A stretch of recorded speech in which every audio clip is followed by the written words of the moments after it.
The Mirror Whisperer. I never believed in haunted objects until the day I found the antique mirror at a garage sale.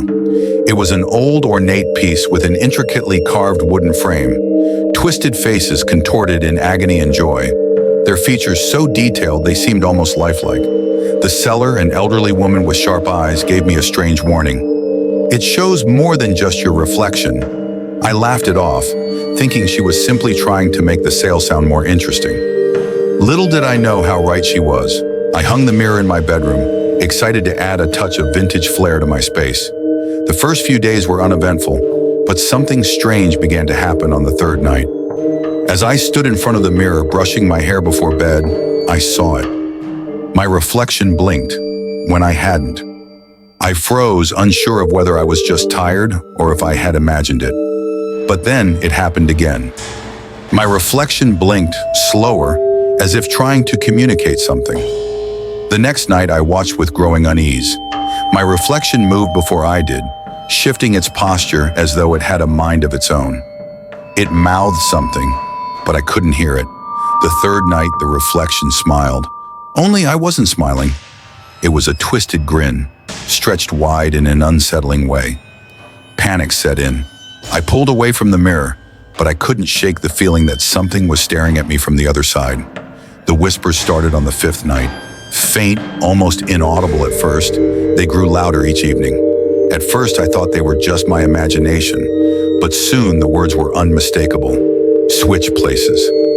I wanted to scream, but no sound escaped my lips. The mirror seemed to grow darker, as though it was pulling me in. On the seventh night, the reflection smiled again. Only this time, I wasn't smiling back. I felt a cold hand on my shoulder, and when I turned to look, the room was empty. The reflection in the mirror had taken my place, its face now staring back at me, trapped on the other side. The Forgotten Passenger. As a cab driver, I've met all kinds of people, but none like her. It was a cold, rainy night when I picked up the woman in the red dress. She stood on the side of the road, her silhouette barely visible in the pouring rain. Her long, dark hair clung to her face as she climbed into the back of my cab, offering a soft smile. Despite the weather, she looked stunning, her dress glistening as though it shimmered in the rain. "Where to?" I asked, trying to hide my curiosity about her sudden appearance. "Just take me to the motel on West 3rd, she said, her voice melodic, almost haunting. I nodded, focusing on the road as the storm raged outside. The drive was quiet, save for the rhythmic sound of the wipers. Every now and then, I'd glance at her in the rearview mirror. She wasn't looking at me but seemed lost in her own thoughts. I found myself captivated by her presence, but something about her felt off. When we finally arrived at the motel, I turned to tell her the fare. To my surprise, the back seat was empty. I was sure I'd seen her just moments before. I checked the back of the cab, the rain drenching everything in seconds. She was gone. I quickly looked around the parking lot, but there was no sign of her anywhere. Confused and uneasy, I drove off, trying to push the strange incident from my mind. The next day, I couldn't stop thinking about her, so I went back to the motel to ask the receptionist about the woman in the red dress. The receptionist's face went pale as she looked at me. She was a regular here, but that woman died in a car accident 20 years ago. She was struck on West 3rd, right around the time you must have picked her up. My blood ran cold as she continued. No one's seen her since, not until tonight. The silent forest, I've always been drawn to hiking, the quiet serenity of nature offering me the peace I crave.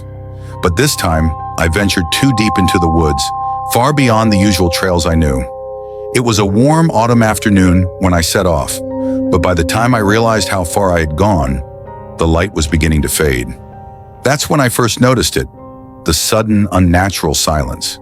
The birds, usually singing in harmony, had fallen completely silent.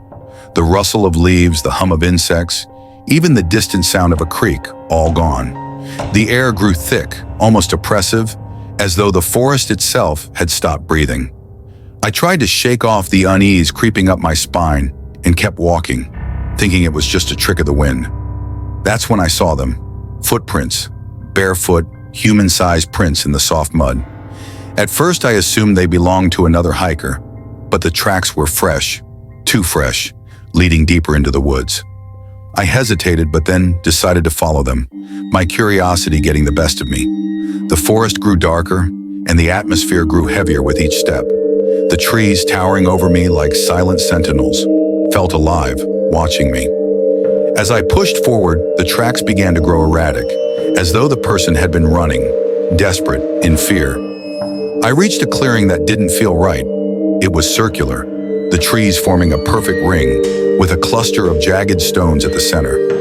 There was a strange, pulsating light coming from beneath the ground, casting an eerie glow that seemed to pull me toward it. My heart pounded in my chest, yet something compelled me to step inside the circle of stones. The instant my foot crossed the boundary, the forest erupted into chaos.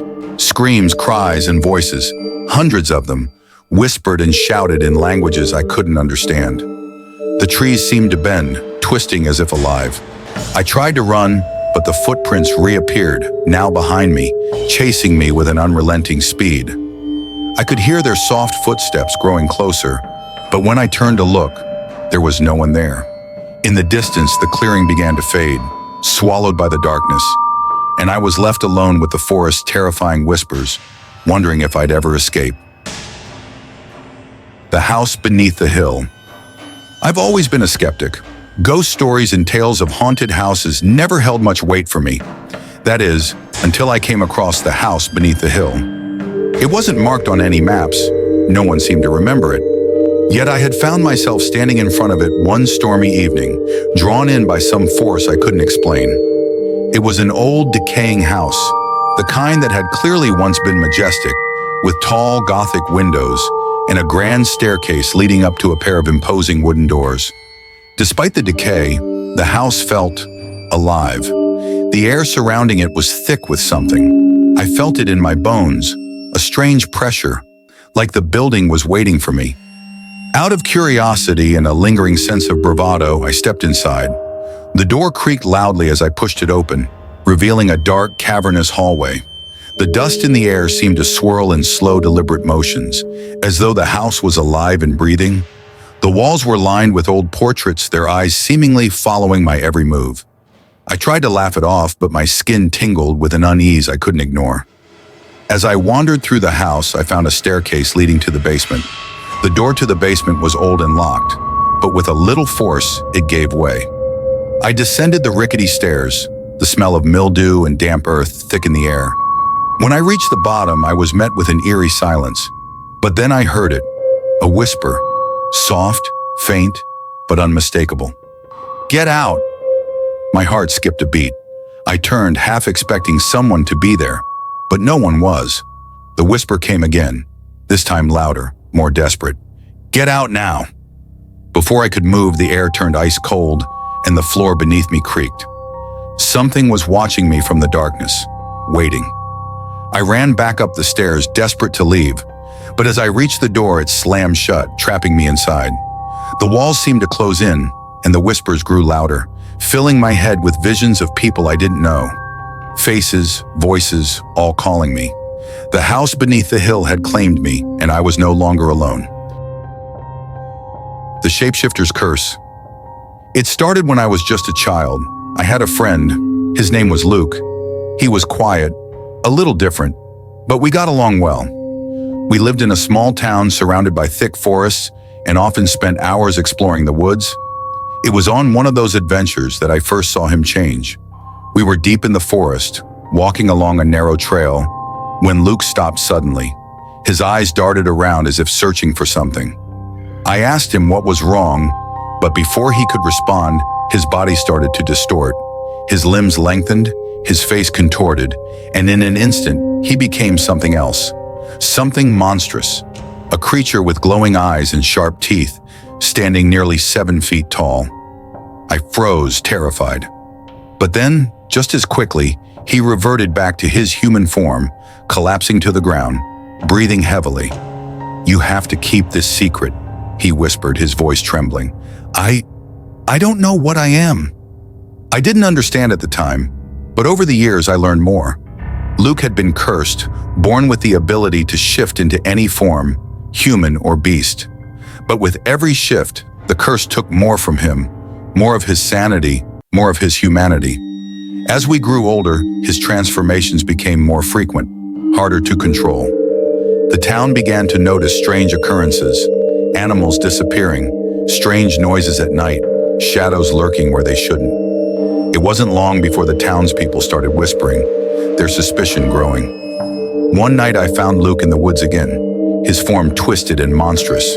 He begged me to end it, to help him. But as I approached him, his eyes glowed with an unnatural light, and I realized that the curse had taken him completely. He wasn't Luke anymore. Before I could react, the creature lunged at me, but I managed to escape. I haven't seen him since, but every now and then, when the moon is full and the wind is just right, I hear it, the howl of a beast in the distance, and I know the curse still haunts the woods.